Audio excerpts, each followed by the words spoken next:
Salut les amis, j'espère que vous allez bien. Aujourd'hui on se trouve pour un petit quiz sur le basket comme vous l'avez vu dans le titre. La semaine dernière on a fait le football, le sport le plus connu au monde. Là on s'attaque à l'un des sports les plus connus au monde et en France je pense. Alors est-ce que c'est le deuxième? Je sais pas parce qu'en France il y a le tennis qui est aussi connu dans le monde. On a le football américain qui est aussi connu internationalement. Voilà, je sais pas où il se place au niveau des sports en ranking mais voilà. Alors juste avant qu'on commence, j'avais déjà fait cette vidéo, malheureusement le micro n'avait pas enregistré le son. Donc il se peut que j'ai des questions que j'ai déjà eues juste avant en double. Mais c'est pas grave, de toute façon on est juste là pour que passer un bon moment, qu'on ait des questions. Et puis que vous testiez aussi les questions, vos connaissances. Ok, c'est parti. Avec une taille de 7 pieds et 6 pouces, 2,29 m, Yao Ming est le plus grand joueur de l'NBA de tous les temps. 2,29 m c'est énorme quand même. Je sais qu'il y a Victor Wembanyama, c'est un français qui est rentré NBA il y a pas longtemps, qui est très grand aussi. Est-ce qu'il fait 2,29 m? Je sais pas. Mais je vais dire que c'est vrai. Ok, super.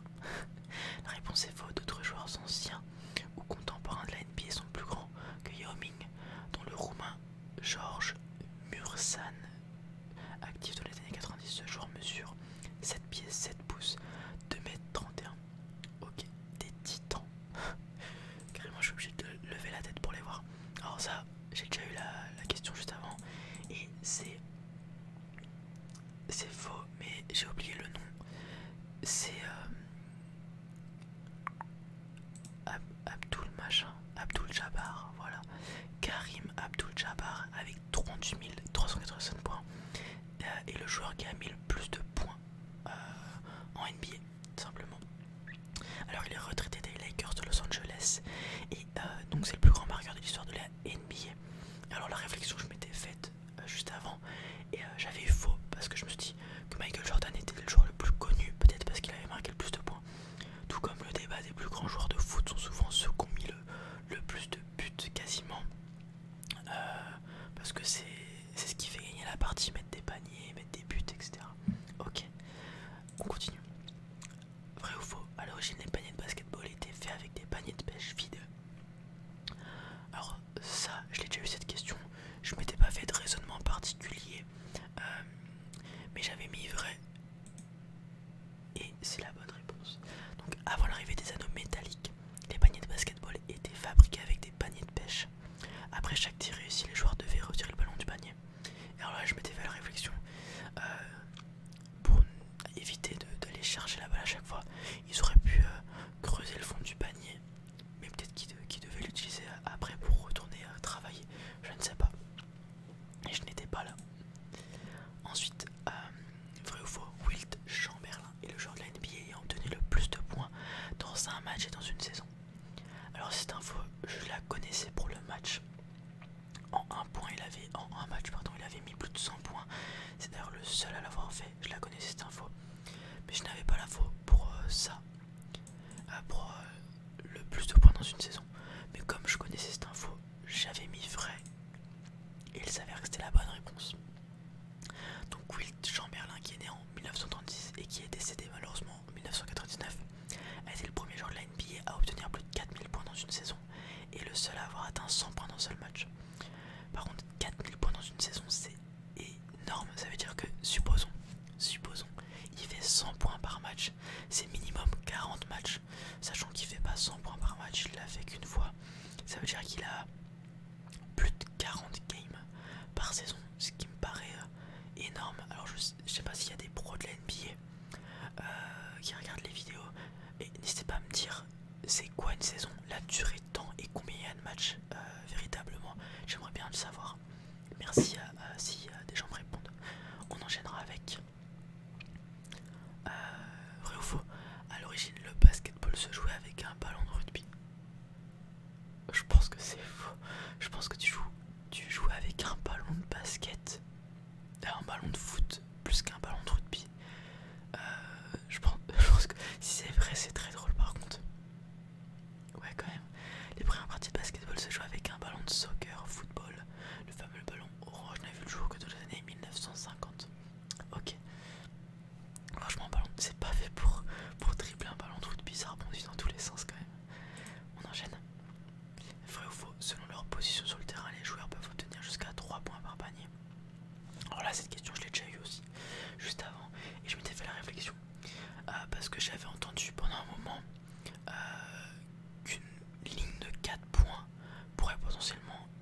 exister dans le futur, notamment à cause ou grâce à des joueurs comme Stephen Curry qui ont un énorme shoot de loin, très précis, etc. Et que c'était en discussion. Alors, et du coup ma réflexion c'était, est-ce que dans certaines ligues ça existe? Et j'étais parti du principe que non. Par contre je sais qu'avant, par exemple du temps de William Chamberlain de mémoire, il n'y avait pas de 3 points, c'était uniquement 2 points. Mais voilà, mais avec les règles que je connais, ça va que jusqu'à 3 points, du coup j'avais mis vrai et c'est la bonne réponse. Donc c'est vrai, les joueurs peuvent obtenir 1, 2 ou 3 points par panier réussi. Par exemple, un lancer franc réussi vaut 1 point. Et voilà. On enchaîne avec une question que j'avais déjà eue. Aussi, les Celtics de Boston et les Knicks de New York font partie des équipes fondatrices de la NBA. Et j'avais pas vraiment d'infos sur ça. Juste, je sais que les Celtics c'était une vieille équipe. Je sais pas d'où je le sors, mais je le sais, c'est tout. Avec leur couleur verte. Et du coup, j'avais mis vrai. Et j'ai eu de la chance, il s'avérait que c'était vrai.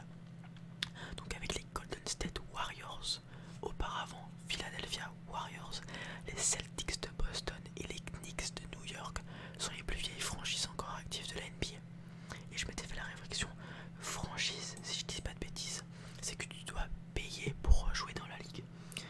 Tout comme la LEC par exemple, sur League of Legends, vous en avez peut-être entendu parler avec la K-Corp. Ou alors aussi il y a Call of Duty qui est comme ça. Et il y a un autre jeu ou pas? Je crois que c'est les seuls que j'avais en tête. Ok, on continue. Ah oui, j'avais dit la Formule 1 aussi, je pense que c'était franchise la Formule 1, mais je suis pas sûr. En 1939, la National Basketball Association NBA naît de la fusion de deux associations rivales. Alors j'avais pas du tout l'info, juste je sais que l'Ouest et l'Est se font souvent opposition en Amérique et que je m'étais dit qu'il y avait deux associations avant et qui sont fusionnées. Alors j'avais mis vrai et vous allez voir, il s'avère que c'est faux parce que c'est en 49 en fait qui se sont associés et non en 39, puisque c'est la Basketball Association of America BAA et la National Basketball League NBL qui fusionnent pour donner la NBA tout simplement en 1949. Très bien. Ensuite, vrai ou faux, les Grizzlies de Vancouver a été la première équipe de basketball professionnelle canadienne? J'ai eu cette question. Je connais Vancouver, je sais que c'est une grande ville canadienne. Je sais plus si c'est la capitale, c'est peut-être Toronto la capitale. Grizzly, bien évidemment, le gros ours qu'on connaît tous. Voilà, dans les pays un peu nordiques américains, du nord de l'Amérique. Et pour moi, j'avais mis vrai. Et comme vous pouvez le voir, il s'avère que c'est faux, puisque ce sont les Huskies de Toronto qui ont été la première équipe professionnelle canadienne, membre de la Basketball Association of America, donc une des associations qu'on a vu auparavant. Et malheureusement, elle a été active pendant une seule saison en 46. Ok. Ensuite, un terrain de basketball réglementaire mesure 25 mètres de long sur 15 mètres de large. Alors, j'ai fait une fois du basket au lycée et j'ai trouvé les dimensions qu'on me donne là me paraissent petites. Et du coup, je me suis fait la réflexion, parce que j'ai eu cette question aussi avant, que c'était plus grand de pas grand chose. J'avais 30 mètres en tête de long, et par contre la largeur pour moi c'était correct. Du coup j'ai mis faux. Et il s'avère que j'avais eu bon, puisque la Fédération internationale de basketball stipule qu'un terrain de basket doit mesurer 28 mètres. Bon, 28,65 mètres en NBA et 15 mètres de large pardon, et 15,24 en NBA. Alors, je sais pas pourquoi les Américains ils ont des règles différentes, mais bon. Et par contre, je sais pas si à haut niveau, du coup, parce que dans les rencontres internationales, c'est ces mesures-là qui rentrent en compte. Je sais pas si ça perturbe les joueurs américains en NBA d'avoir des terrains un peu plus courts. Je pense pas que ça change grand chose, honnêtement, pour 65 cm et 24 cm. Mais voilà, on sait jamais. Et du coup, 7 sur 10. Voilà, j'avais eu 6 sur 10 avant. Là, 7 sur 10. Donc on s'est rattrapé légèrement. Voilà, pour tous mes joueurs et joueuses de basket, j'espère que ça vous